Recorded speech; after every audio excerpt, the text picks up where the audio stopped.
మామూలుగా హీరోయిన్స్ అంటే ఏంటి, 4 సాంగ్స్ ఉంటాయి హీరో పక్కన. రెయిన్ సాంగ్ ఒకటి ఉంటుంది, స్విమ్ సూట్ ఒకటి ఉంటుంది, సీషోర్ సాంగ్ ఒకటి ఉంటుంది, మళ్ళీ ఏదో రొమాన్స్ ఉంటుంది. ఇలాగే అనుకుంటాం కదా. అలా కాకుండా ఇప్పుడున్న జనరేషన్ కూడా, మేడం మీరు ఆ సినిమా చేశారు కదా, చాలా బాగుంటుంది మేడం, మొగుడు నమ్మేస్తారు కదా, శుభలగ్నం మేడం, క్లాసిక్స్ కదా అవి, క్లాసిక్స్, మిస్టర్ పెళ్ళాం, ఇలాంటి సినిమాలు కమల్ హాసన్ గారు చేశారు కదండి. మొన్న ఎప్పుడు చెన్నైలో షాపింగ్ వెళ్ళానండి.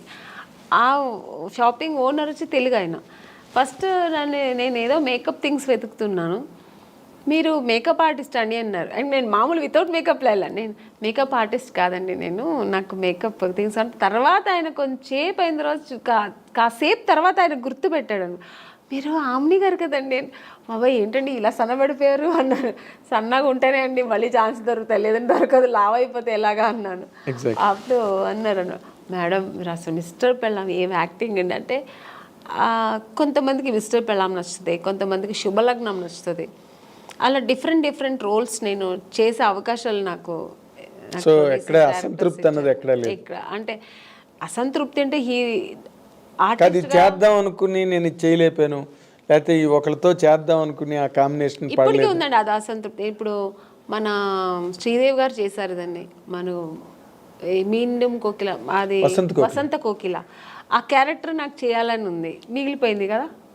ఇప్పుడు మళ్ళీ చేయలేము ఆ క్యారెక్టర్ చేయాలంటే. అవును, ఆ స్టేజ్ ఆ ఏజ్ దాటిపోయింది. అవును, అది అలాంటి సినిమా. అలాగే ఇప్పుడు రీసెంట్గా మనం బాహుబలిలో మన రమ్యకృష్ణ గారు అసలు ఎక్సలెంట్ క్యారెక్టర్ కదా అది. సో అలాంటి క్యారెక్టర్లతో దొరికితే నేను చేయాలి అనిపిస్తుంటుంది. ఆర్టిస్ట్కి ఎప్పుడు అసంతృప్తి తృప్తి అనేది ఉండదు. ఈ క్యారెక్టర్ నేను చేయాలి, ఆ క్యారెక్టర్ నేను చేయాలి, అన్నీ నేనే చేయాలి కామన్ గా ఉండే తప్ప. బట్ నేను అనుకోని క్యారెక్టర్స్ కూడా నేను చేశాను కదా. అది ఇప్పుడు శుభలగ్నం అని నేను అనుకోలేదు, ఊహించిన క్యారెక్టర్స్ అవన్నీ.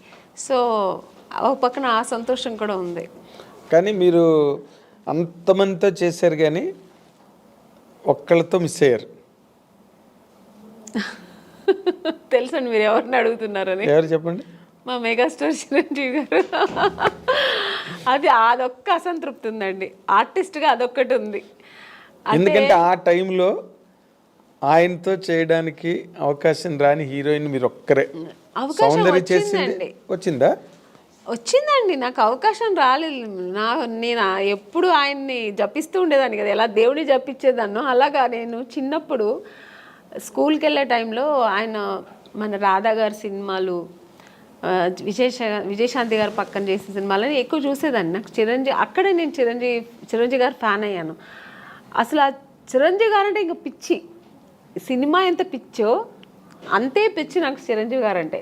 ఇంకా నేను నా రొమాన్స్, నేను సాంగ్ ఏదో నేను డ్రీమ్లో ఇలా ఊహిస్తానంటే అది చిరంజీవి గారు పక్కన హీరోయిన్ తీసి మీరు వెళ్ళిపోతారు. నేను వెళ్ళిపోయేదాన్ని ఇలా నేను అక్కడ చేస్తే ఎలా ఉంటుందని అలా వెళ్ళిపోయేదాన్ని. సో అలా ఒక డ్రీమ్ నాకు ఉండేదన్నమాట. అది నాకు నిజమైంది కూడా. నాకు నిజంగా దొరుకుతుంది అనుకోలేదు. బట్ నాకు ఆఫ్టర్ శుభలగ్నం రిక్షావాడు సినిమా, ఆ సినిమాకి నేను ఫస్ట్ అడిగారనమాట, డేట్స్ కూడా తీసుకున్నారు. మళ్ళీ ఒక షూట్కి వెళ్ళా, ఇంకా 15 days ఉన్నప్పుడు నేను చిరంజీవి గారితో మాట్లాడాను కూడా. నేను ఆ టైంలో షూట్కి వెళ్తున్నా అన్నీ తెలుసు, సౌందర్యకి తెలుసు. సౌందర్య కూడా చాలా హ్యాపీ, ఎందుకంటే సౌందర్య కూడా ఉంది ఆ సినిమాలో. నేను సౌందర్య ఇద్దరు చాలా హ్యాపీ. మేము మన ఇద్దరు మళ్ళీ కలిసి చేస్తున్నామే అని. నేను బెంగళూరు షూట్కి వెళ్తే తను ఫోన్ చేసింది నాకు. ఆఫ్టర్ 15 days తర్వాత, 1 week తర్వాత ఏమైందో తెలియదండి. నగ్మా గారు అని ఇది ఫోటో దీంట్లో చూసా, ఏదో ఒక పత్రికలో చూసాను. తర్వాత మా మేనేజర్ చెప్పారు, లేదమ్మా ఇలాగా మనం లేదు ఏమంటే డైరెక్టర్ చేంజ్ అయ్యారు అక్కడ. కోదండరామరెడ్డి గారు చేయాల్సిన సినిమా కోదండరామకృష్ణ గారు ఎవరు చేశారు. కోదండరామరెడ్డి గారు భార్గవ ఆర్ట్స్కి వెళ్ళారు, మాతో పెట్టుకోక సినిమా. అప్పుడు షఫల్ అయ్యారు. షఫల్ అయ్యేప్పటికి అక్కడ ఏం జరిగిందో తెలీదు, నిజం నాకు తెలియదు, దేవుడికే తెలుసు. నేను మారాను అనమాట. సో చాలా అసంతృప్తి. ఇంకా అదే ఫస్ట్ టైం నేను అప్పుడు అంటే చాలాసార్లు నేను హీరోయిన్ అవ్వలేదని ఏడ్చాను. చిరంజీవి గారి సినిమా దొరకలేని సెకండ్ టైం ఏడ్చాను నేను. ఓకే. అంటే ఈయన పక్కన చేయలేదు అనే ఒక ఏడుపు అప్పుడు వచ్చింది అనమాట. అదే జీవితాంతం అది జీవితాంతం అలా ఉండిపోయిందండి. ఉండిపోతుంది కూడా. ఉంటుంది ఎందుకంటే ఇంకా దానికి ఇంకా ఆప్షన్ లేదు. మళ్ళీ ఏమైనా రాబోయే రోజుల్లో ఏదైనా సిస్టర్ క్యారెక్టర్ సిస్టర్ క్యారెక్టర్ కూడా వచ్చిందండి, నేను చేయలేదు. స్టేట్ ఎవరు మన ఖుష్బు గారు చేశారు. ఏ సినిమా అనేది? స్టాలిన్ నాకు అడిగారు అనమాట. ఓకే. అడిగారు, నేను సిస్టర్ రోల్ నేను చేయను, నేను ఊహించుకోలేను అసలు ఆయన పక్కన అసలు అని నేను చేయనని చెప్పాను. మురుగదాస్ డైరెక్టర్ అడిగారండి, నేను చేయనన్నా. ఎందుకంటే నాకు చిన్నప్పుడు నా డ్రీమ్ హీరో ఆయన, నేను అసలు చేయలేను అని చెప్పాను. అన్నయ్య అని పిలవడం చాలా అసలు అస్సలు నా వల్ల కాదు, ఆ ఇమేజ్ కూడా చేయలేను నేను. నా డ్రీమ్ హీరో అలాగే ఉండిపోని నేను చేయనని చెప్పేసా. అప్పుడు చాలా గ్రేట్ డెసిషన్ అది. నిజంగా నేను చేయలేదు. Great decision. అవును, గ్రేట్ డెసిషన్. కన్విక్షన్. అస్సలు నేను కుదరలేదు, నీకు కుదరదు అన్నాను. చాలా ఒక 10 times ఫోన్ చేశారు, నేను చేయనని చెప్పాను. చాలా గట్స్ కావాలి చిరంజీవి గారి పక్కన చేయనని చెప్పడానికి. అంటే చిరంజీవి గారు పక్కన అదే మీ ఫీలింగ్ కరెక్ట్. ఎందుకంటే నేను నా హీరోని నేను అన్నయ్య అని పిలవలేను. అసలు ఛాన్సే లేదు. నాకు ఇప్పటికీ గుర్తు, మీరు అన్నపూర్ణ స్టూడియోలో చిరంజీవి గారు ఒక సెట్లో షూటింగ్ చేస్తున్నప్పుడు మీరు పక్క సెట్లో షూటింగ్ చేస్తూ కలవడానికి వస్తామని వచ్చారు ఒకసారి మీరు. అవును. ఇప్పుడు రీసెంట్గా మన కే విశ్వనాథ్ గారు ఫంక్షన్ జరిగింది, ఆయన పోయిన తర్వాత శ్రద్ధాంజలి చేసి. అప్పుడు ఆ ఫంక్షన్ నేను వెళ్ళాను, ఎందుకంటే నేను ఆయన సినిమా చేశాను కదా, శుభ సంకల్పం. అప్పుడు చిరంజీవి గారు మెయిన్ అక్కడ వచ్చారు. చిరంజీవి గారే అది జరిగింది, ఆర్గనైజేషన్ ఆయన తరఫునే జరిగింది. సో చిరంజీవి గారు వస్తే నాకు అసలు ఆ ఫంక్షన్కి వెళ్ళిన సంతోష్ పక్కన చిరంజీవి గారు చూసాను, మళ్ళీ చూస్తున్నానని. నేను ఆయన చూసినప్పుడంతా నేను మళ్ళీ ఆ చిన్నప్పుడు ఆ ఫ్యాన్ ఎలా ఫీల్ అవుతానో ఫీల్ అయిపోతుంటాను. నేను ఆర్టిస్ట్గా మర్చిపోతుంటాను నేను. సో అక్కడ వెళ్ళి స్టేజ్కి వెళ్ళిన తర్వాత అందరూ ఫొటోస్ తీసుకొని అందరూ గ్రూప్ తీసుకున్నారు. నేను మళ్ళీ వెళ్ళి సార్ ఒక్క ఫోటో తీసుకుంటాను సార్ అన్నాను. రామ్మా అని నేనైతే ఎంత అప్పుడు ఫీల్ అయ్యానంటే, నేను ఒక ఫ్యాన్, నాకు నచ్చిన హీరోతో తీసుకున్నానని నేను ఇష్టపడి నాకు నచ్చి తీసుకున్న ఏకైక హీరో చిరంజీవి గారు. అంటే ఆయన ఈ సచ్ ఎ ఫినామినల్ హీరో. మీరు అలాగే ఫ్యాన్స్ లాగా ఉండిపోయారు అప్పటి నుంచి ఇప్పటి వరకు. ఇప్పుడు మళ్ళీ కొత్త జనరేషన్ తీసుకుంటున్నాను. ఇప్పుడు చేస్తున్నప్పుడు అందరూ హీరోస్తో నేను తీసుకుంటా పర్సనల్గా, దట్స్ డిఫరెంట్. బట్ నాకు ఇష్టపడి చిరంజీవి గారు పక్కన తీసుకుని ఇలా తీసుకుంటే అసలు మళ్ళీ బ్యాక్ టు 25 years బ్యాక్ వెళ్ళిపోయాను అనమాట. ఇప్పుడు మీరు మాట్లాడుతున్నప్పుడే ఎంతో పొంగిపోతున్నారు తెచ్చుకుని. అంటే అది ఇష్టం నాకు. అంటే ఆయన ఏమో మరి తెలీదు, ఆయన యాక్టింగ్, ఆయన డాన్స్ స్టైలు ఇప్పుడు కూడా అలాగే చేస్తారు ఆయన. అసలు రీసెంట్గా సినిమా చూశాను, వాల్టర్ వీరయ్య. అసలు ఆ హీరో గారు ఎంత అసలు ఛాన్సే లేదు. రెడీ అవ్వాలి అంటే మీరు ఎప్పుడు క్లాసిక్ క్యారెక్టర్స్, ఒక ఇంపార్టెంట్ రోల్సే చేశారు. గ్లామర్ వైపు అసలు ఎప్పుడు పోలేదు మీరు. రమ్యకృష్ణ గారు చేశారు, కొంతలో కొంత సౌందర్య కూడా చేసింది. మీరు అసలు అటు పక్కకే పోలేదంటే నాకు స్టార్టింగ్ ఇప్పుడు జంబలకడి పంలో మాస్ క్యారెక్టర్ అండి నేను చేశాను. తర్వాత ఏంటో ఆఫ్టర్ ఇమ్మీడియట్గా నాకు మిస్టర్ పెళ్ళాన్ దొరికింది. మిస్టర్ పెళ్ళాన్ తర్వాత చూసారంటే ఇంకా టోటల్గా హోమ్లీ క్యారెక్టర్స్ దొరికింది నాకు. ఒకవేళ నేను ఆ ఫేస్ నా బాడీ స్ట్రక్చర్ సెట్ అవుతుందేమో కానీ అందరూ ఆమెని అంటే ఇలా ఉంటేనే బాగుంటుంది, శారీ కట్టుకుంటేనే అందంగా ఉంటుందని. సో నాకు అలా బ్రాండ్ వేస్తారనమాట. అప్పట్లో జయసుధ గారికి ఉండేది అది. జయసుధ గారికి ఎలా ఉంటుంది, ఆవిడెప్పుడు మాస్ అంటే అడవి రాముడు అవన్నీ చేశారు కానీ బట్ సహజ నటి అని ఒక ముద్ర వేసి ఆవిడని అలా పక్కన పెట్టారు. ఎంత బిజీగా ఉన్నా ఆవిడ అవే కైండ్ ఆఫ్ క్యారెక్టర్స్ చేసుకుంటూ వెళ్ళారు ఇప్పటి వరకును. బేసిక్గానండి ఈ మధ్య రోజుల్లో అంటే మీ టైంలో లేదు, ఏముందో బయటకు తెలియదు. బట్ ఈ రోజుల్లో ఈ కాస్టింగ్ కోచ్ అని మీరు ఒక సీనియర్ యాక్ట్రెస్గా, ఒక సక్సెస్ఫుల్ హీరోయిన్గా, ఒక డిగ్నిటీ అవన్నీ నిలబెట్టుకుని ఇన్నాళ్ళు ఇండస్ట్రీలో కంటిన్యూ అయిన ఒక స్టార్గా ఈ ఈ డెవలప్మెంట్స్ చూస్తున్నప్పుడు మీకు ఏమనిపిస్తుందండి? అంటే ఈ ప్రజెంట్ హీరోయిన్స్ ఫేస్ చేసే ఇష్యూస్ కానీ, లేకపోతే ఇండస్ట్రీలో వచ్చిన మార్పులు కానీ. అంటే హీరోయిన్ ఇప్పుడు ఫేస్ చేసిన ఇది సావిత్రి గారి టైంలో నుంచి ఉందండి. ఓకే. ఇప్పుడు మీరు చెప్పేది ఏంటంటే హీరోయిన్స్ డిఫరెంట్ ప్రాబ్లమ్స్ ఫేస్ చేయాల్సి వస్తుందని. ఆ ప్రాబ్లమ్స్ హీరోస్కి లేదు, హీరోయిన్స్కి మాత్రమే ఉంది. అదే కదా చెప్తారు మీరు. అది ఇప్పుడు కాదండి, అప్పుడు ఉన్న హీరోయిన్స్ దగ్గర నుంచి ఉంది. కాకపోతే అప్పుడు సోషల్ మీడియా, ఈ పబ్లిసిటీ ఇవన్నీ లేదు కాబట్టి తెలీదు. ఇప్పుడు అన్ని చిన్న విషయం కూడా ఇప్పుడు ఎలకపోయిందంటే పూలే పోయిందని ఇప్పుడు అంత ఎక్స్ప్లోర్ చేస్తున్నారు. చిన్న విషయాన్ని ఏమీ లేకుండా దాన్ని ఒక పెద్ద ఇష్యూలాగా చూపిస్తున్నారు. అంతే తప్ప ఎప్పుడు లేదండి ప్రాబ్లమ్స్ హీరోయిన్స్కి, ఉంటూనే ఉంది. కానీ మనం చూస్ చేసుకోవాలి. హీరోయిన్స్గా అందరూ కష్టపడే వస్తారండి. ఎవరు వచ్చిన వెంటనే హీరోయిన్ ఎవ్వరు అవ్వలేరు. అంటే చేసిన ఆ హీరోయిన్స్ వాళ్ళకే తెలుసు. ఎవరికైనా ఆ వెనకాల ఒక కథ ఉంటుంది, వాళ్ళకి వాళ్ళ బ్యాక్గ్రౌండ్ ఉంటుంది, వాళ్ళు ఏం కష్టపడ్డారు, ఎలా వచ్చారనేది ఉంటుంది. కానీ ఇప్పుడు మనం చూస్ చేసుకోవాలి. రెండు ఉంటుంది, మంచి ఉంటుంది, చెడు ఉంటుంది. మీరు ఏ ప్రొఫెషనల్ తీసుకోండి, ఏ జాబ్లో తీసుకోండి, మీకు ఉంటుంది మంచి చెడు. దాన్ని మనం తీసుకునే రీతి, మనం తీసుకోవాల్సిన ఇది మంచి ఇలా వెళ్ళాలి అనేది మన చేతుల్లో ఉంది. అంతే. చెడు ఉందని తెలిసిన తర్వాత మనం ఎందుకు వెళ్తామండి కదా. మీరు ఎప్పుడు అట్లాంటి ఎవరు మీ జనరేషన్? చెప్పాను కదా, ఫేస్ చేశాను నేను కూడా. తెలుగు మనం తమిళ్లో చాలా ఫేస్ చేశాను నేను కూడా. అవునండి. ఇప్పుడు పెద్ద డైరెక్టర్స్ పెద్ద కంపెనీల్లో లేదు అలాంటి నాకు తెలిసి. కొన్ని కొత్త కంపెనీస్ వస్తాయి, కొత్త వాళ్ళు వస్తారు, సడన్గా ఆఫీస్ వేసుకుని హీరో. మనకేం తెలుసు వాళ్ళు కొత్త ఏదో హీరోయిన్స్ ఛాన్స్ అంట, మనం వెళ్తాము. పిలుస్తారు, మేనేజర్ పిలుస్తారు, వెళ్తాం.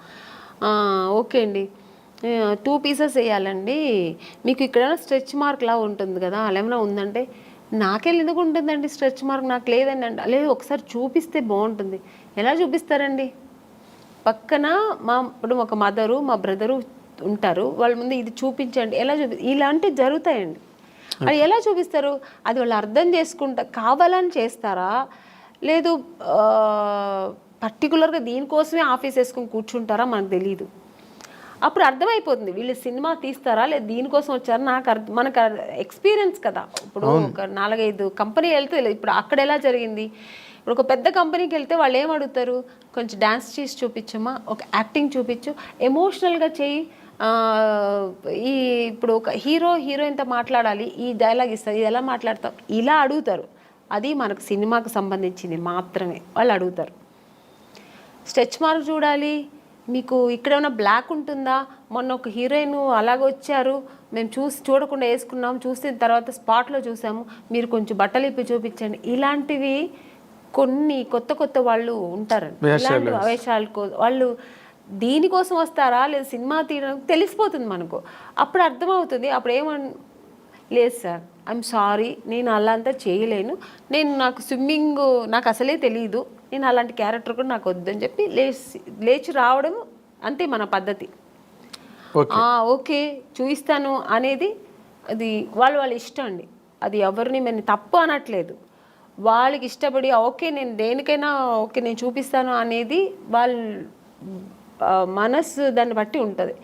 నేనైతే మైండ్ సెట్ బట్టి నేనేమంటాను, లేదు సార్ నాకు అది తెలియదని, నేనైతే అలా చేయించాను, మీకు అంత ఇది ఉంటే నన్ను హీరోయిన్గా వేసుకోండి, నేను మీకు 2 pieces ఐఎమ్ రెడీ, నేను స్విమ్ సూట్ వేసుకుంటా, కానీ ఇక్కడ బట్టలు ఇప్పి చూపించడం అయితే నేను కుదరదని లేచి వచ్చిన ఎన్నో సన్నివేశాలు నాకు జరిగింది. అలాంటి సిచ్యుయేషన్స్ వచ్చాయి అని చెక్ వచ్చి అడ్వాన్స్ ఇచ్చిన కంపెనీలు ఎన్నో ఉన్నాయండి. నాకు అడ్వాన్స్ తీసుకున్నా, ఇంటికి వచ్చిన తర్వాత next day phone, madam manager, అప్పుడు మీకు సెల్ ఫోన్ లేదు కదా, ఏదైనా డైరెక్ట్ లేదంటే ల్యాండ్లైన్ మేనేజర్ వచ్చి మాట్లాడు, మేడం ఇలాగా డైరెక్టర్ గారు అక్కడ ఫుల్ ఇది పెట్టుకున్నారు, ఒక స్టోరీ డిస్కషన్ పెట్టుకున్నారు, ఇట్లా ఒక బీచ్ దగ్గర ఇట్లా రమ్మంటున్నారు మిమ్మల్ని, ఫైనాన్షియర్ వస్తున్నారు చూడాలంట. ఫైనాన్సర్ నన్ను ఎందుకు చూడాలి, నాకు అర్థం కాదు. ఫైనాన్స్ ఇప్పుడు చూడాల్సిందే డైరెక్టర్, ప్రొడ్యూసర్ అయిపోయింది. ఇంకా ఎక్కువ అనుకుంటే హీరో చూడాలా, ఓకే హీరో గారు చూడాలి ఎలా ఉంటుంది, నా పక్కనే ఎలా చేస్తే హీరోయిన్ ఒక అమ్మాయి ఎలా ఉంటుందో చూడటం, ఇది పద్ధతి. ఫైనాన్సర్ ఎందుకు చూడాలి నన్ను అనవసరంగా, నాకు అర్థం కాదు. కొన్ని రోజుల తర్వాత అర్థమయ్యేది, ఓ దీని ఇంకోటి నాకు ఎక్కడ అర్థమయ్యేదంటే, మమ్మీ వద్దండి మీరు మాత్రం వస్తే చాలంటేనే అర్థమైపోయేది. కారు తీసుకొచ్చారు, ఐఎమ్ సారీ అని నేను రాను. ముందు మన అమ్మగారు అసలే పంపరు, ఒంటరిగా అంటే మా అమ్మ పంపించేది కదండి. లేదండి మా అమ్మాయిని అయితే ఒంటరిగా పంపాము. మా అమ్మ ఒక్కటే అన్నదండి, సినిమా హీరోయిన్ అవ్వాలా అనుకున్నావు, నాన్నగారి దగ్గర పర్మిషన్ తీసుకుని వచ్చాము. లేదు అప్పుడు ట్రై చేస్తున్నాం, అప్పుడు ట్రై చేసే టైంలో ఓకే దొరికితే చేద్దాం, లేదంటే ఉండే ఉంది మనకు బెంగళూరులో మాకు ఇల్లు ఉంది, హ్యాపీగా అక్కడ వెళ్ళి జాబ్ చేస్తా, లేదు చదువు పెళ్లి చేస్తానో చేస్తా. ఇన్ని ఆప్షన్ ఉన్నప్పుడు మనకు అనవసరం. నువ్వు హీరోయిన్ అవ్వాలా, మనం దానికోసం కష్టపడతాం, ఇంకా అడ్డతోవలతో అని మనకు అనవసరం. అలా నేను అలాగే ట్రావెల్ అయ్యానండి. నాకు అలాగే ఒక మంచి కంపెనీ, మంచి డైరెక్టర్స్, హెల్దీ పీపుల్స్తో హెల్దీ, అదే దేవుడు మీ మరో విన్నాడు, తప్పు అది 100% కీర్తనల్ని బాగా ఆస్వాదించాడు. ఒక్కొక్క కంపెనీ వెళ్ళొచ్చిన వెంటనే నేను ఫస్ట్ దేవుడా నాకు రేపు ఈ కంపెనీ, రేపు నేను హీరోయిన్ అయిపోవాలి, సెలెక్ట్ అయిపోవాలి, ఇలాగే వేడుకునేదాన్ని. అదే కాకపోతే ఇప్పుడు మీరు ఒకటి గమనించాలి, మీరు అన్నారు ఇందాక సావిత్రి గారి దగ్గర నుంచి ఉన్నాయండి ఇలాంటి ఇండస్ట్రీలోని అని.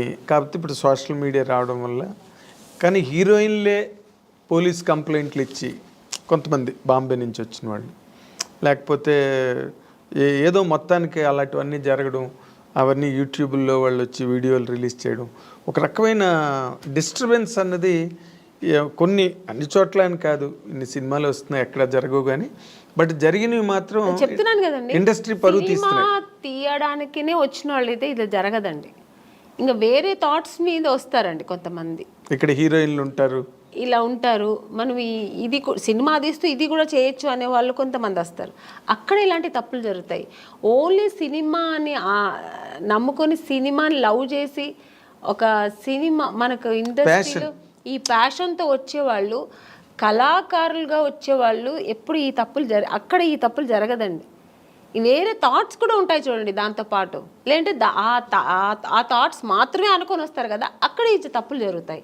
సో అక్కడ కొంతమందికి ఇలా జరుగుతాయి. అవును. తర్వాత మీటూ అనేది కూడా, అలాగే ఆడవాళ్ళు కూడా అండి, ఏ హీరోయిన్ కూడా మనం ఇలా అయిపోవాలి, చెడుగానే ఉండాలి, చెడు దారి తొక్కాలని ఎవ్వరు రారండి. అందరూ ఒక డ్రీమ్తో వస్తారు. ఏ అమ్మాయి అయినా సరే నేను ఒక హీరోయిన్ అవ్వాలి, ఎవరికి ఆశ అందరికీ సొంతం కదండి. నేను కూడా శ్రీదేవి గారి లాగా కావాలి, నేను కూడా ఒక నగ్మా గారి లాగా కావాలి, నేను కూడా ఒక విజయశాంతి గారు లాగా నేను కూడా ఈ సినిమా ఇండస్ట్రీలో అవ్వాలని అనుకోవడం తప్పలేదు. అందరూ ఆశతోనే వస్తారు కదా. సక్సెస్ అయ్యేది కొంతమంది, సక్సెస్ అవ్వకుండా వెనక్కి తిరిగిపోవడం కొంతమంది. ఆ టైంలో కొంతమంది ఇలా జరిగితే దానికి పాప వాళ్ళు ఏం చేస్తారండి, నమ్మకం, ఒకవేళ మనం హీరోయిన్ అయిపోతామేమో అని ఒక నమ్మకంతో కొన్ని తప్పులు జరిగిపోవచ్చేమో, నాకు తెలియదు మరి. అలాంటప్పుడు కొంచెం ఇలా వాళ్ళు లైఫ్లో ఇలా మిస్ అవుతుంటాయి. అవును, మీటూ అనేది కూడా చాలా పెద్ద మూమెంట్. తమిళ్లో రేవతి గారు వాళ్ళందరూ కూడా దాన్ని, జయసూద్ గారు ఇక్కడ, ఆ మీటూ అనేది కూడా చాలా పెద్ద రేంజ్లోనే జరిగింది. దానిలో మీరు పార్టిసిపేట్ చేశారు? లేదండి, నేను చెప్పాను, నాకు మా ఇంట్లో నా సమస్యలు ఎక్కువ ఉంటాయి, ప్రాబ్లమ్స్. ఇప్పుడు చాలా మీ ఇల్లే ఒక ఇండస్ట్రీ, నా ఇల్లే ఒక ఇండస్ట్రీ, అదొక మినీ ఇండస్ట్రీలా ఉంటుంది. వాళ్ళ ప్రాబ్లమ్స్, పైగా ఇప్పుడు నాకు 2 పిల్లలు, వాళ్ళ చిన్న పిల్లలు, వాళ్ళని చూసుకోవడం, ఫుల్ బిజీ ఉంటానండి. అసలు నేను ఇంటికి వెళ్తే నా ఫోన్ కొంచెం ఫ్రీగా ఉంది మాట్లాడతానంటే ఇక్కడ షూట్లో ఉన్నప్పుడే, ఇక్కడ కొంచెం ఫ్రీగా ఉంటాను. ఇంటికి వెళ్తే 24 అనేది నాకు 26 అవర్స్ అయినా చాలదండి. అంటే నా 2 పిల్లలు ఉన్నారు కదా, వాళ్ళు కొంచెం హైపర్ యాక్టివ్ ఎక్కువ, వాళ్ళు నా ఫోన్ వాళ్ళ దగ్గర ఉంటుంది, నా దగ్గర ఉండదు. నేను ఆడుకోవాలి, కొంచెం ఫోన్ ఇవ్వమ్మా, కొంచెం ఫోన్ చేసుకోవాలి, నాకు ఏదైనా మిస్డ్ కాల్ ఉంటుంది, కొంచెం ఇవ్వమ్మా, కొంచెం ఈ నాన్న అని నా పిల్లలతో నేను ఆడుకోవాలి, అలా ఉంటుంది. లేదంటే ఆ ఫోన్ ఎక్కడ పడుతుందో నాకు తెలీదు. ఇంకా వాళ్ళ చదువులు, వాళ్ళ స్కూల్ తీసుకెళ్ళడం, ఇలా బిజీ ఉంటా. ఇప్పుడు నార్మల్గా మీలాంటి మైండ్ సెట్ ఉన్న వాళ్ళకి ఇన్ జనరల్గా, సరే కొంతమంది మైండ్ సెట్స్ మనిషికి రకమైన మైండ్ సెట్ ఉంటుంది. ఇప్పుడు అంతా మీరు ఒక సింగిల్ హ్యాండ్ ఫైట్ లాగా మీ లైఫ్ కదా. అవునండి. అప్పుడేమో పెళ్ళికి ముందు అన్ని బాధ్యతలు మీ మీద వేసుకుని అన్ని ఇంట్లో ఫాదరు మదరు మీరే అయ్యి అన్నీ చేశారు. ఇప్పుడు మళ్ళీ ఫాదరు మదరే అయ్యారు మీ పిల్లలకి. అవునండి కదా, సింగిల్ హ్యాండ్ ఫైట్. ఇప్పుడు మళ్ళీ ఈ లైఫ్ ఎలా అనిపిస్తుంటుందండి మీకు ఇన్ జనరల్గా? అంటే ఇక్కడ ఫాదరు మదర్ అని కాదు, నేను ఎక్కువ కేర్ తీసుకుంటుంటాను. ఇప్పుడు అప్పట్లో కూడా మా నాన్నగారు మా అమ్మగారు అందరూ ఉన్నా కూడా, అది చెప్పాను కదా, ఇంట్లో ఒక వస్తువు లేదంటే దాన్ని నేనే ఇంట్రెస్ట్గా నాకు ఇది కావాలి, ఇది ఇంట్లో ఇలా ఉండాలి, మా ఇల్లు కూడా ఇలా ఉండాలి, మా ఇంట్లో కూడా కార్పెట్ వేయాలి, మా ఇంట్లో కూడా సోఫా ఉండాలి, ఇలా ఆలోచిస్తుంటాను. వాళ్ళ ఇంట్లో ఉంటే మనకెందుకు, మేము ఇలాగే ఉంటాం అని ఉండదు నాకు. ఒక ఇంట్లో చూసానంటే ఆ కెపాసిటీ మనం కూడా ఎందుకు కొనొచ్చు కదా అనేది ఆ మైండ్ సెట్ అలాగే లైఫ్లో కూడా వచ్చింది. ఇప్పుడు మన పిల్లలు ఆ అమ్మాయి స్విమ్ చేస్తారు, ఎందుకు మా సిస్టర్ కూడా నేర్చుకుని అలాగే ఇప్పుడు మా పిల్లలు కూడా. సో అందుకని అమ్మ నాన్న వాళ్ళకి ఉన్నా కూడా వాళ్ళు చెయ్యనేది నేను చేస్తాను. అలాగే ఇప్పుడు కూడా అంతే, మా పిల్లలు కూడా నేను ఎక్కువ ఇంట్రెస్ట్ చేస్తాను. ఇప్పుడు కూడా మా పిల్లల అదర్ యాక్టివిటీస్ అంటే నేనే వెళ్తుంటాను, నేర్చుకోమంటుంటాను. మా పిల్లలు, మమ్మీ నీకు వేరే పనే ఉండదా మమ్మీ, ఎప్పుడు ఇంటికి వస్తే ఇది చేయి అది చేయని ఎప్పుడు ఇలా శాసిస్తూనే ఉంటావా, స్విమ్మింగ్ వెళ్ళమంటావు, దీనికి నాకు రెస్టే ఇవ్వవా మమ్మీ అంటుంది మా అమ్మ. ఇప్పుడు ఇంకా దానికి ఎంత 7 years, అసలు రెస్టే ఇవ్వవా మమ్మీ, నువ్వు ఎప్పుడు బిజీగానే ఉండాలా, మేము కొంచెం రిలాక్స్ అని ఇవ్వ మేడం మమ్మీ అంటది. అండ్ ఇప్పుడు ఈ జనరేషన్ పిల్లలకి టార్గెట్స్ ఎక్కువైపోయి వాళ్ళు మన టైంలో చదువులు వేరు. ఇప్పుడు మా సిస్టర్ అంతా అసలు భయపడేవారండి, నాకు మాట్లాడేవారు కాదు, నేను ఏం చెప్తే వినేవారు అనమాట. 5 o'clock లేవా, ఓకే అమ్మ అక్క లేస్తున్నాను అక్క, అంతే. ఇప్పుడు పిల్లలు కొంచెం ఆర్గ్యుమెంట్ చేస్తారు, ఏంటి మమ్మీ పొద్దునే నీ గోలా, ఎందుకు ఇంత తొందర లేపుతాను, నేను నిద్రపోని మమ్మీ, నాకు I have to sleep mummy అంటది మా అమ్మాయి. అదేలేండి.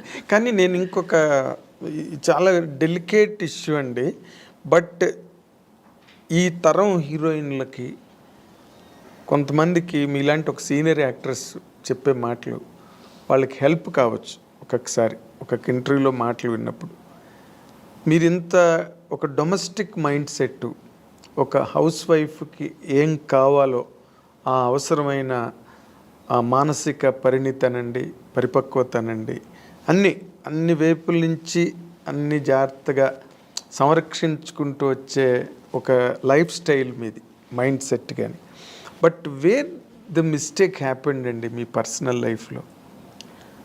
నాకేం మిస్టేక్ ఏం జరగలేదండి. మిస్టేక్ ఏముంది, మిస్టేక్ అంటే ఇప్పుడు హీరోయిన్గా ఉన్నాను, కొన్ని అదే హీరోయిన్ అవ్వడానికి ఏం ఫేస్ చేయాలో చేశాను, హీరోయిన్ అయ్యాను.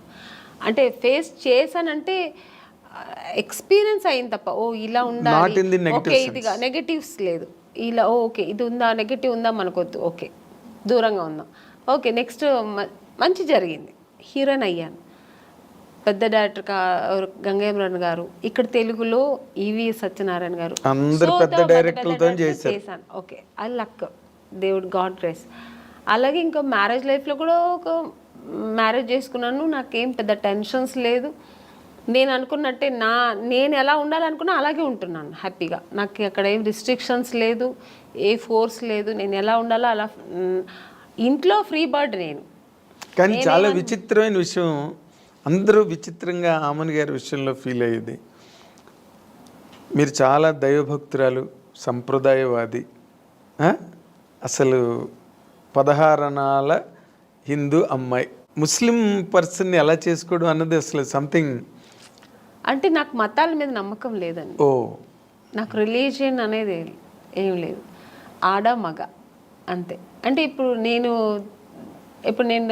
పెరుమాళ్ బాలాజీని ముక్తా అంటే అది నా ఇంట్రెస్ట్, నాకు అది ఇష్టం. అందుకని అల్లా ముక్తున్న తప్ప నేను అనట్లేదు, జీసస్ ముక్త తప్పనట్లేదు. జీసస్ నాకు ఇష్టమైతే నేను ఇప్పుడు నాకు కూర్చున్నప్పుడు చర్చికి వెళ్ళాలి అనిపిస్తే వెళ్తాను. అలాగా నాకు చర్చికి వెళ్ళే వాళ్ళు చాలా మంది అలాగే నాకు ఫ్రెండ్స్ కోసం కూడా రిలీజియన్ మతాల మీద పెద్ద ఇదేం లేదు నాకు. సో అందుకని నాకు ఆ ప్రాబ్లమ్స్ లేదు. కానీ నాకు ఇష్టం పూజలు చేయడం, ధ్యానం చేయడం, మంత్రాలు చదవడం, ఇవి నాకు ఇంట్రెస్ట్, అది నేను చేసుకుంటా. అందుకని వేరే వాళ్ళ మీద నువ్వు ఇలాగే చేయాలి, ఇదే నమ్మండి, ఇది చేయండి అని నేను ఎవరిని ఫోర్స్ చేయను. వాళ్ళు చేస్తున్నది కూడా నేను తప్పని నేను అన్నాను. అదే రుద్దరు మీ అభిప్రాయం ఎదుటి వాళ్ళ మీద రుద్దను. వాళ్ళు చేస్తున్న అంటే మీ మదర్ వైపు నుంచి కానీ ఎప్పుడు అపోజిషన్ రాలేదా? నాకు ఏది ఇష్టమో ఎవరు నన్ను ఎప్పుడు ఏమనలేదండి. ఓ గ్రేట్. మా అమ్మగారు ఒక్కటే, నువ్వు ఎవరైనా పెళ్లి చేసుకో, ఎలాగైనా చేసుకో, ఎలా అయినా ఉండు, సినిమా ఇండస్ట్రీని వదలద్దు. ఎందుకంటే అమ్మ నేను ఎంత కష్టపడ్డానో నాతో పాటు అమ్మ కష్టపడింది. అవును, ఎక్కడా కూడా అమ్మ నన్ను కష్టపడనివ్వకుండా ఆవిడ కష్టాలు అనుభవించినా నన్ను హీరోయిన్ చేసింది. అలాంటి ఒక ఇండస్ట్రీని, ఈ హీరోయిన్ అవ్వడానికి నువ్వు ఎన్ని కష్టాలు పడ్డావు, అలాంటి ఒక ఇండస్ట్రీని వదలొద్దు. నువ్వు ఇష్టపడి వచ్చావు, ఆ కళామ తల్లి నిన్ను అనుకుని నీకు ఇచ్చింది, ఆ కళామ లైఫ్ లాంగ్ కొనసాగించు. ఇప్పటికీ మీ మదర్ నాతోనే ఉన్నారు. ఇప్పటికీ మీరు ఇంటికి ఎప్పుడైనా సడన్గా వెళ్తే కూడా నేను చెప్పట్లేదు, ఎప్పుడు సడన్గా వెళ్తే మా అమ్మ ఒక టీవీ ఉంటుందండి ఎప్పుడు ఆవిడ ఇప్పుడు రిలాక్స్ అయిపోయింది కదా, ఎప్పుడు ఆ టీవీలో ఆమెని సినిమా, ఆమెని ఇంటర్వ్యూ, ఆమెని సాంగ్స్ ఇదే పోతుంటుంది అంతే. ఆవిడ అది నేను అంటున్నా, నీకేమైనా పిచ్చి పట్టిందమ్మా, ఎప్పుడు నాదే చూస్తున్నా, నాకు విని నాకు విసిగెత్తింది, వేరే ఏదైనా పెట్టమ్మా అంటే. అలా అమ్మ చాలా ఇష్టపడుతుంది, ఆ ఫీల్డ్ని ఇష్టపడుతుంది. నేను చేయడం అనేది ఆవిడకి అంతకంటే ఇష్టం. సో అందుకని నన్ను ఎప్పుడు అమ్మ అని షూటింగ్ వెళ్తానంటే నాకంటే ఎక్కువ సంతోషపడేది మా అమ్మాయి ఇప్పటికీ. అంటే మీరు షూటింగ్ వెళ్తున్నావమ్మా, ఓకే ఓకే అంటారు. అదే ఆనందం, బికాజ్ మీరు పడ్డ కష్టానికి దొరికింది అంత సక్సెస్ దొరికింది. ఆ సక్సెస్ ఇప్పుడు అలాగే ఉండాలి, ఆ ఇండస్ట్రీని వదలొద్దు అంటుంది అమ్మ. ఎగ్జాక్ట్లీ. అంటే ఇప్పుడు మీరు ముస్లిం పర్సన్ చేసుకున్న కారణంగా ముస్లిం మతం తీసుకోవడం అలాంటివి ఏం చేయలేదా మీరు? ఏమీ లేదండి. నేను ఎలా నేను ఎలా ఉన్నాను అలాగే ఉన్నాను, అలాగే ఉంటూ ఉంటాను. నాకు ఏది అలాంటి ఒక ప్రాబ్లమ్స్ ఏమీ లేదు. గొప్ప విషయం అది. ఎప్పుడు లేదు, ఇప్పుడు లేదు, ఎప్పుడు లేదు. ఎందుకంటే చాలా మంది వెంటనే ముస్లిం మతం తీసుకుని, అంటే ముస్లిం అని కదా, ఏ మతం వాళ్ళని చేసుకుంటే. నేను అలా ఉంటే అసలు నాకు అలాంటి కాంట్రవర్సీ నాకు ఫస్ట్ ఆఫ్ ఆల్ నచ్చదు.